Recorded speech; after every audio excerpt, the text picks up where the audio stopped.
What's up, guys?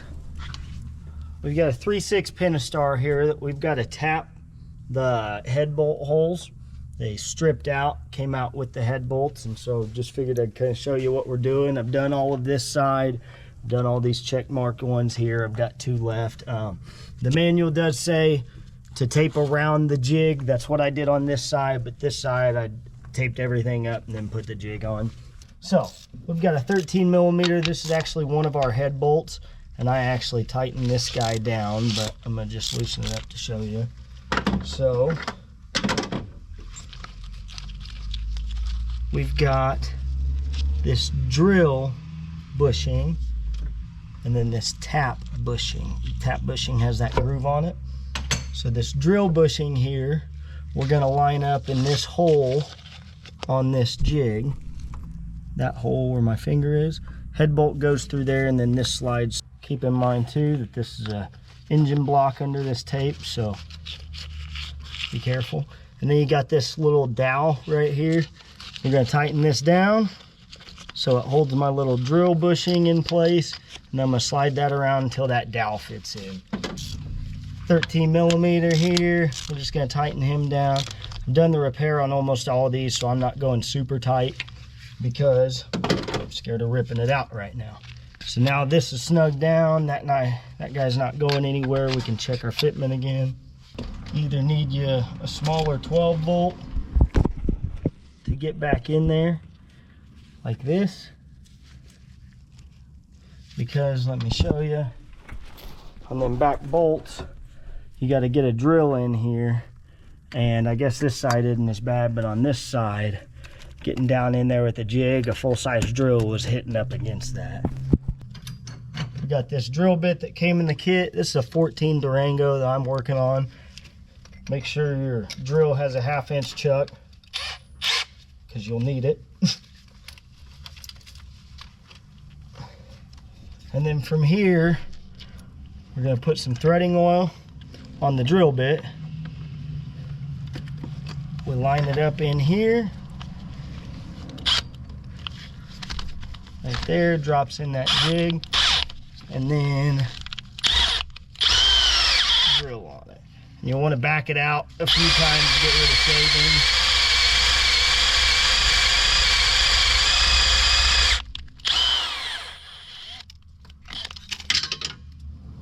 That's the second time I've dropped that down there. In here,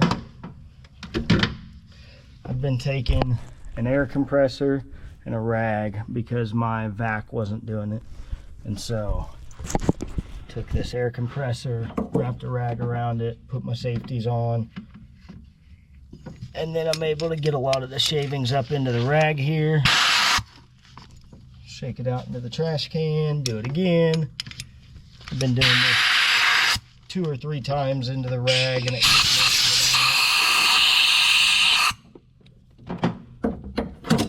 and then we'll go back to drilling. Put that drill bushing back in there. I'm gonna put this locator pin back in again, make sure we're lined up. Oil the drill bit again, and back in here. And this will eventually hit a stop on its own. You'll kind of hear the drill let out.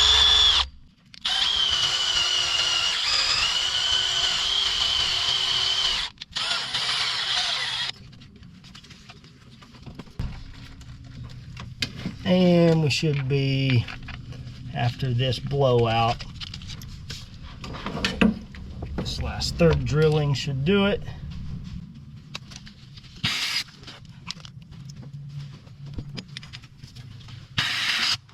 And it does say in the instructions that doesn't recommend blowing this out because obviously the cleanup and everything, but again, my vacuum wouldn't.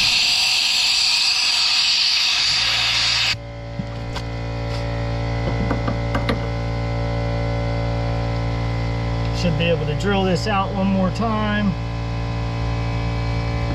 Got oil on that bit.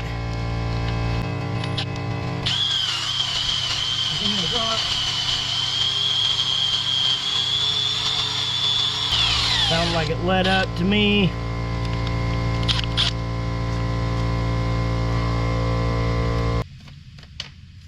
just cleaning that drill bit with a brush in between each, just a nylon one. But now that that's done, and I'm at 4% battery, let me show you this. We'll put this drill one in now. Or I'm sorry, this tap one in. This tap bushing. And then you get 2 taps. You got a 3 flute and then a 4 flute. And you'll start out with the 3 flute in there. And we'll put some oil on him. And on mine, you run it down to 2 1/4. And so I measured it out and it's just above this mark. And then after each time, I will measure it out with this little slide that came in the kit. So we'll throw some oil on this. Same deal, start it by hand.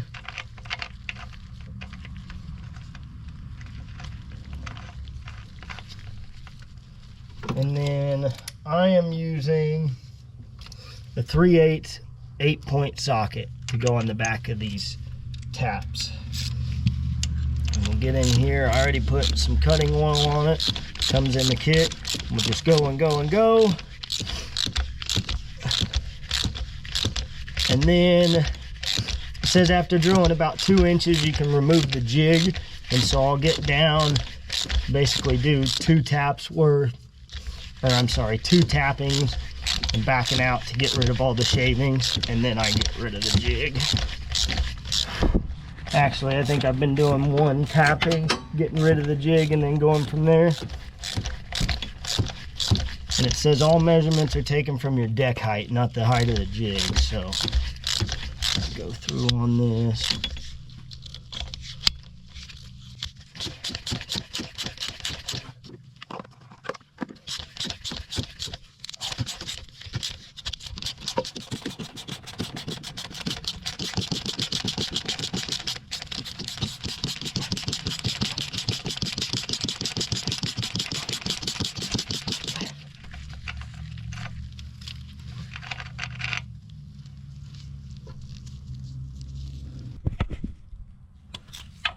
We're going to loosen that head bolt there, and I'll just get him out the way.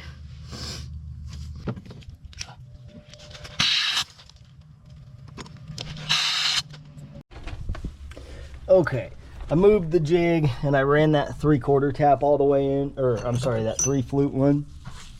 And I'm running it in until the edge of this, like I said, I measured it for my car, and just the edge of that right up in there, that part. When that gets below the edge of the block, I'm about another 1/2 turn, and then that's my depth. And so I moved the jig after doing the first stuff, and here I've got this 4 flute tap now. Got oil on it. We're going to start it by hand. And then same deal. I'm going to run this one all the way in. That first one does most of the heavy drilling, and then this guy will finish it out. And so we will, that same 3/8 8-point socket, go all the way in here with this. And this isn't doing much cutting because it should be the same size as the other one until it gets all the way in. The other one has a tapered end, this one's like a pointed end, and so it will cut only when we get all the way down in here.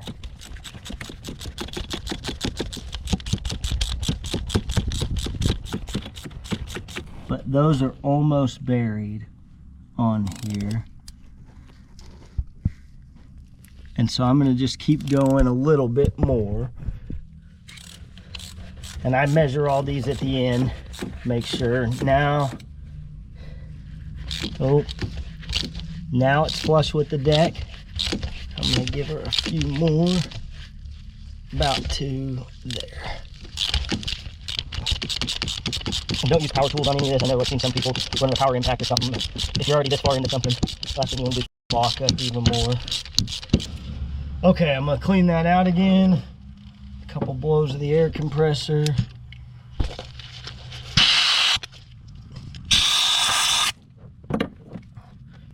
And Now we're going to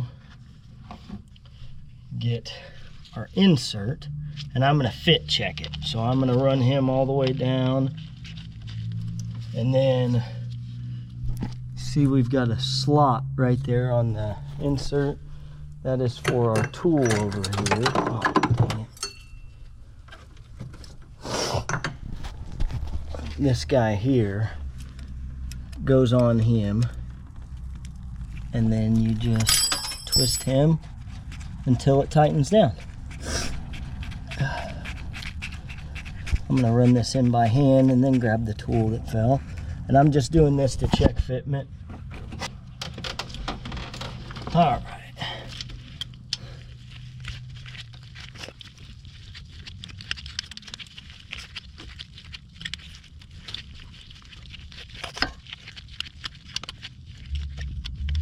On mine it says these inserts should bury 10 to 13 millimeters below the deck surface. So now I've got it on there. It'll be tough to see, but I've actually marked on here a scribe. Oh, that's not that tough to see. And so I can kind of tell when I'm threading it in if I'm close.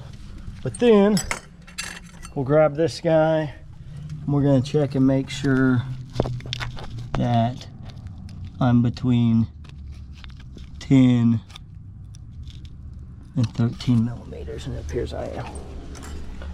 So now we'll back that guy all the way out, and I'll show you the next.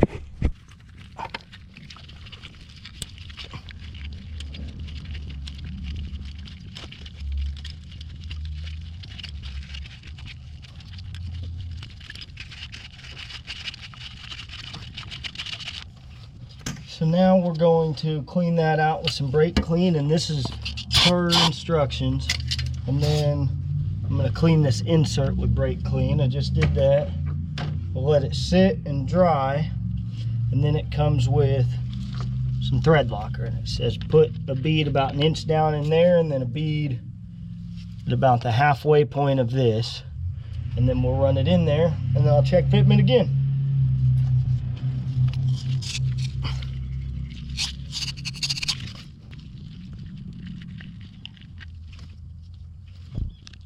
It says to be careful to not get any on the inside of this, so be careful too.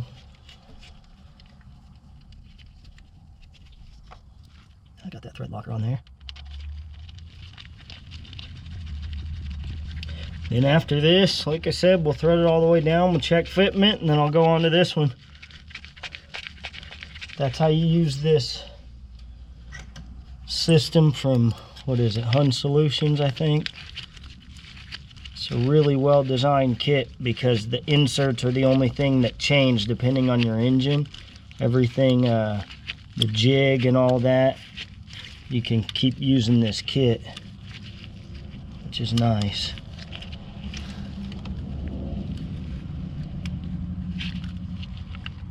Come on now. There we go.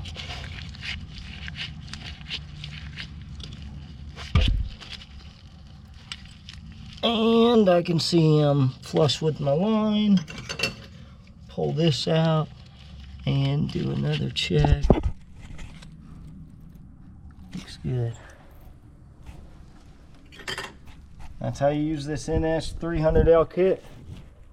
I'll show you guys the put back together and all this. I'm doing a timing job, all that while I'm in here, so this is gonna be a blast. But that's how you use that.